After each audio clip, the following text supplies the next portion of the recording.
Hi everyone, it's John. This past weekend I had the chance to go to a local book sale that a big, really big school district. It's not a library, it's actually a school district puts on in one of the large cities I live adjacent to. And it's always usually the second or the first or second weekend of April. And it just happened that it was last weekend. It's on Friday, Saturday, and Sunday. It's this enormous auditorium, and I think they advertise that they have somewhere between 100 and 200,000 books just laid out on tables with plenty of boxes underneath to bring up as people buy from the tabletops. And I wouldn't doubt for a second that there were 200,000 books there for an instant. All sort of categorized roughly. It must take days and days, and Lord only knows how many man hours to categorize all those things. But I managed to find 9 books.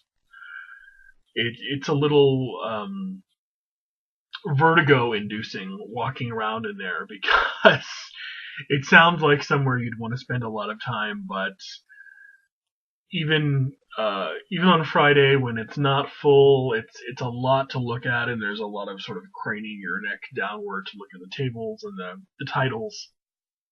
So I got a crick in my neck after about an hour, but I was glad to find 9 things. So I wanted to show them to you, give you a break from reviews this week, and just show you a few, hopefully interesting. I think they're interesting books that I got. Like I said, there's 9 of them. I think I mentioned that. The first one is From Resistance to Revolution by Pauline Maier, or Meyer. Colonial Radicals and the Development of American Opposition to Britain, 1765 to 1776. So these are the 11 years leading up to basically the Declaration of Independence. Not only the document, but when we actually declared political separation from Britain. Pauline Maier might be better known for her books on the Constitution. She wrote several more popular books about the Constitutional Convention and how the document came out of that, all the revisions and all of the compromises that went into it. But Pauline Maier passed away within the past several years, and this is a book of her that I think might be a bit more on the scholarly side, despite its not terribly large size. But there are tons of footnotes on every single page. I'm not sure you'd be able to see that. And there's also just a pretty extensive appendix. And so it may not have been a book meant for a more popular audience, but I know her first and foremost as a popular writer, so I knew the name. And of course, whenever she's writing about the American Revolution, she's probably someone that deserves attention. Someone else, I think, has a lot of important things to say on at least certain subjects is Edward Said. This book is Covering Islam: How the Media and the Experts Determine how we see the rest of the world. And from a quick perusal of the book, it looks to be kind of what the title leads you to believe, just sort of a critical look at the way media reports on different religions, especially Islam. I'm not sure if Said was himself a Muslim. He sort of strikes me as more of a secular humanist, but of course he grew up as a child surrounded by Islam, and later came to the United States and saw how it was reported all over the world in the interim. His book on Orientalism, called Orientalism, is he wrote it, I think, in the late 70s. A superb introduction to the subject, and he's basically the guy who literally wrote the book. Many others have been written after him on the same subject, but his book on Orientalism will sort of, at least for me, sort of served as a paradigm shift on how cultures can look at other cultures with perhaps a bit of a jaundiced eye.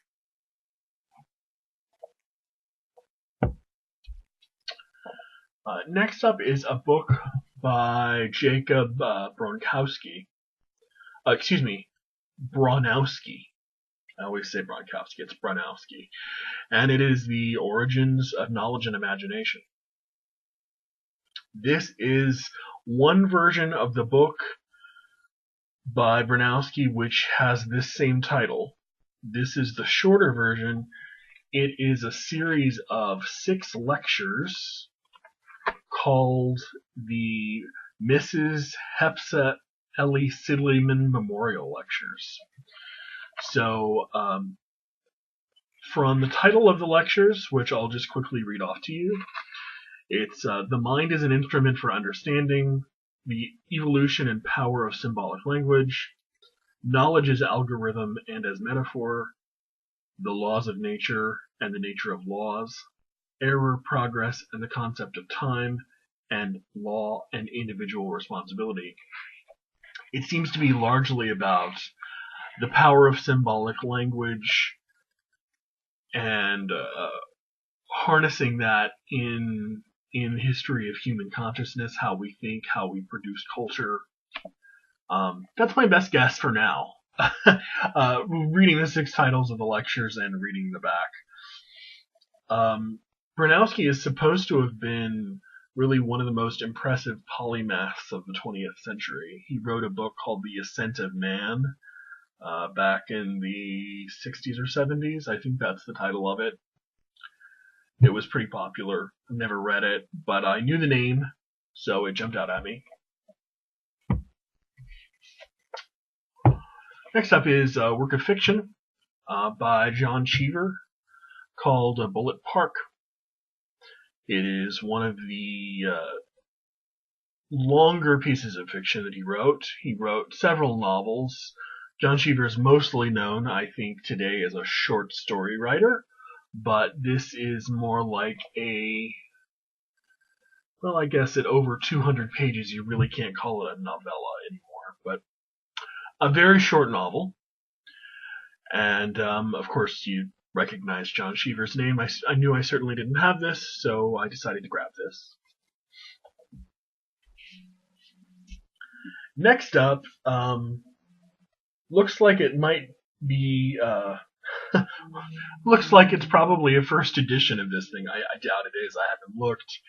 It's The American Political Tradition and the Men Who Made It by the very famous Richard Hofstadter. Hofstadter is known for his famous essay, The Paranoid Style in American Politics, and also a wonderful book on anti-intellectualism in the American, or the tradition of anti-intellectualism in American history. I'm getting the title of it wrong. It has the word anti-intellectual in it. But also just a lot of books on mostly 19th century history. This looks to be just a compendium of pretty short biographies of well-known figures, most of whom are U.S. presidents. You can see there's FDR, Hoover, Wilson, Teddy Roosevelt, Cleveland, Lincoln, Jackson, Jefferson, with a few extras in there, each one maybe 15 or 20 pages long, also not terribly long of a book. But I think anything Richard Hofstadter writes has a lot of insight into it. He's really regarded as one of the best historians of American politics of the 20th century. Not who lived in the 20th century, I should say. Most of his work doesn't focus on the 20th century itself, as I just said. But he is a fascinating and almost always insightful writer. So, another name I recognized. Okay, so this is nerd time. This is The Peasants of Languedoc, translated by John Day, and originally by Emmanuel Leroy-Ladurie. Ladurie is a famous French historian who largely writes about 16th and 17th century rural France and the peasants who lived in them. He wrote a very famous book called about the French town of Montiel in late medieval France, and he's also well known for his sort of really rubber meets the road research of another French region called the Languedoc. So this is first published in 1966 about the peasants and in this region of France. It tries to recreate basically the entire world of their existence, their economic existence, where they fit in the political order, their family structure, basically their whole world and how they lived and functioned within French society.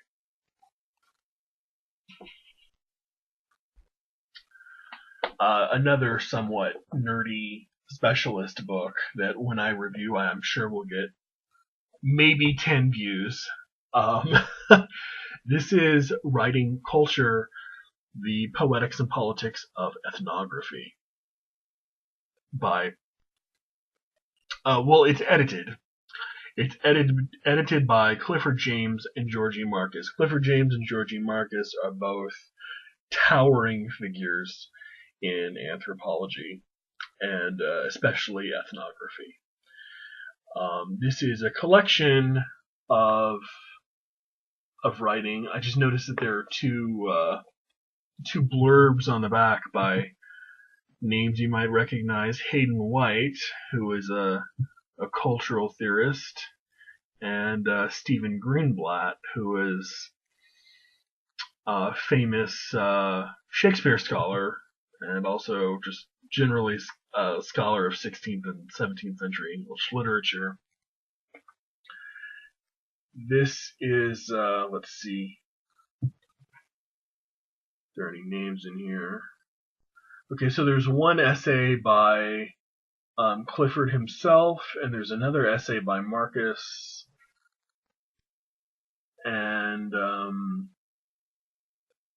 several essays by people whose names I don't recognize.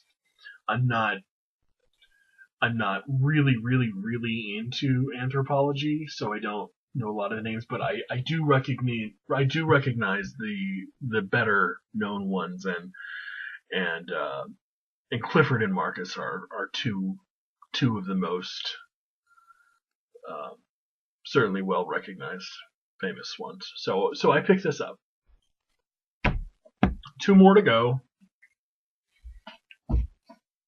I have a big collection, I think 6 or 7 books by this writer, and I think this was one I don't have, but books at the book sale were $1 for hardbacks, and this is in, I would say, like new condition, so I just added it. It's A Dinosaur in a Haystack by Stephen Jay Gould. It is just like the other books I have by him, they are just collected essays on natural history, which is perhaps one of the formats that he's best known for, unless you get a book like, The Mismeasure of Man or something, which is a book with one sustained thesis. But this is just a bunch of essays on various topics all revolving around biology and especially evolution. He was an evolutionary biologist. And last but not least, and heaviest, is a book by Sean Wilentz, who I think is Princeton. Let's see.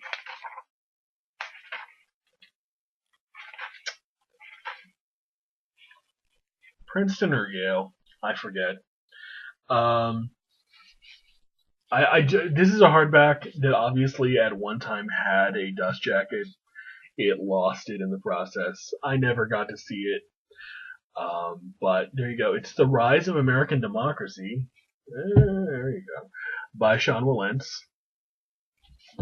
With a subtitle of Jefferson to Lincoln.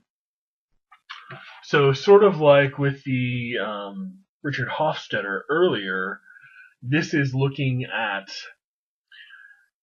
these are just the presidencies. So we're not looking at the sort of constitutional convention where Jefferson, of course, played a big part. We're looking at the beginning of Jefferson's first term, which would have been 1801, to the end of Lincoln's, which would have been 1865. So almost exactly the first 2/3 of the 19th century and how democratic institutions and practices developed out of that time period in American politics. It is a hefty, hefty book, but the last 250 pages of it are indices and notes. So it's only 850 pages long without the indices and the notes, and more like 1100 with them.